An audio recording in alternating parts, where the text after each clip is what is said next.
2 invités royaux rejoindront la reine Elisabeth II le jour de Noël, a-t-on confirmé après avoir craint que le monarque ne le dépense seul.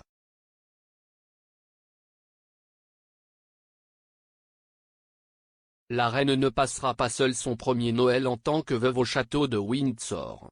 Clarence House a annoncé que le prince Charles et Camilla, duchesse de Cornouailles, garderaient la compagnie du monarque de 95 ans samedi.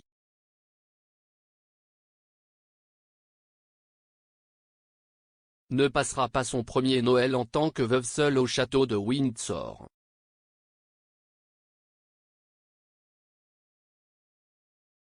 Un porte-parole de Clarence House a déclaré, « Le prince de Galles et la duchesse de Cornouailles seront avec Sa Majesté la Reine le jour de Noël. »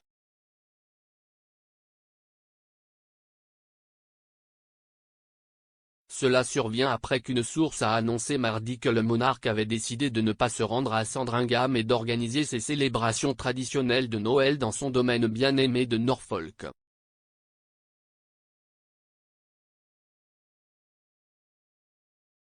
La décision, a déclaré l'assistant de Buckingham Palace, reflète une approche de précaution.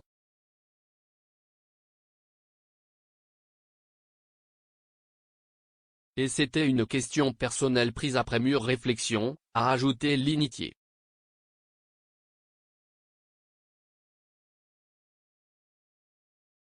Il a également été clairement indiqué que la reine ne passerait pas la pause festive uniquement en compagnie de ses fidèles employés.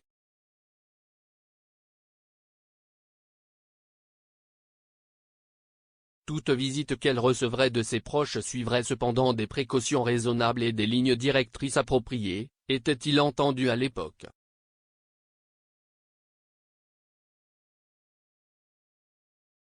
D'autres ménages royaux sont restés muets sur la question de savoir si Sa Majesté recevra la visite d'autres membres du cabinet au cours du week-end.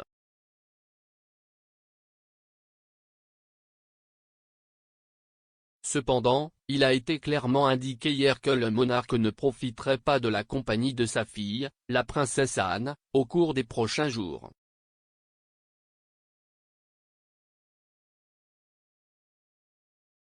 En effet, la princesse royale s'auto-isole après que son mari, l'amiral Sir Timothy Lawrence, a été testé positif pour Covid-19.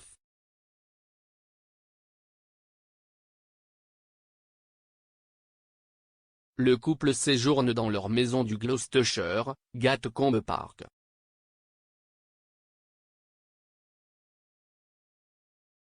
Le test Covid de Sir Timothy a marqué le dernier coup porté au plan de Noël de la reine, qui ont été fortement perturbés par la montée en flèche rapide de la variante Omicron.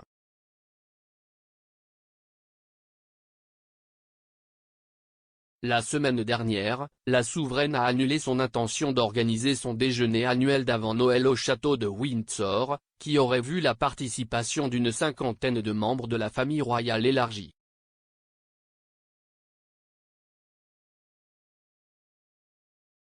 Ce Noël sera particulièrement poignant pour la reine, qui a perdu son mari le prince Philippe en avril.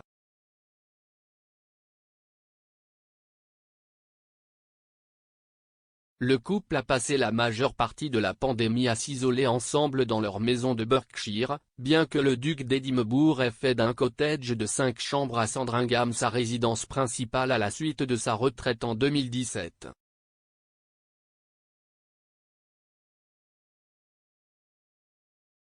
On s'attend à ce que la reine rende hommage à feu le duc dans son discours de Noël, qui sera diffusé samedi à 15 h.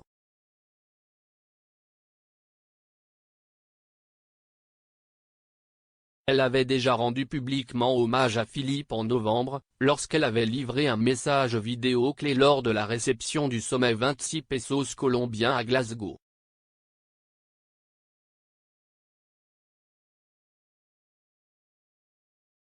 À l'époque, elle a salué l'intérêt de longue date du prince Philippe pour la conservation.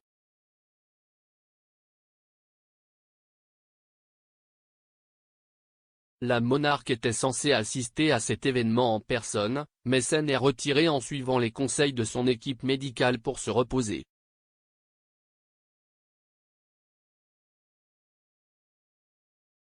Les 2 derniers mois ont été entachés de problèmes de santé entourant la reine, après avoir annulé un voyage en Irlande du Nord le 20 octobre.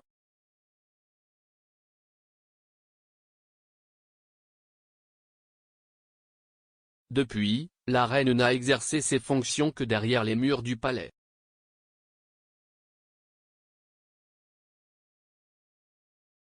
Parmi son travail en tant que souveraine, elle a continué à s'occuper des boîtes rouges du gouvernement qui lui sont envoyées quotidiennement.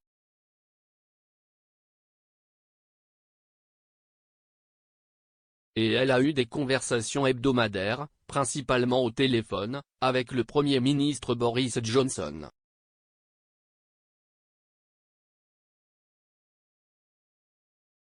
De plus, elle a entrepris plusieurs audiences en personne et à distance.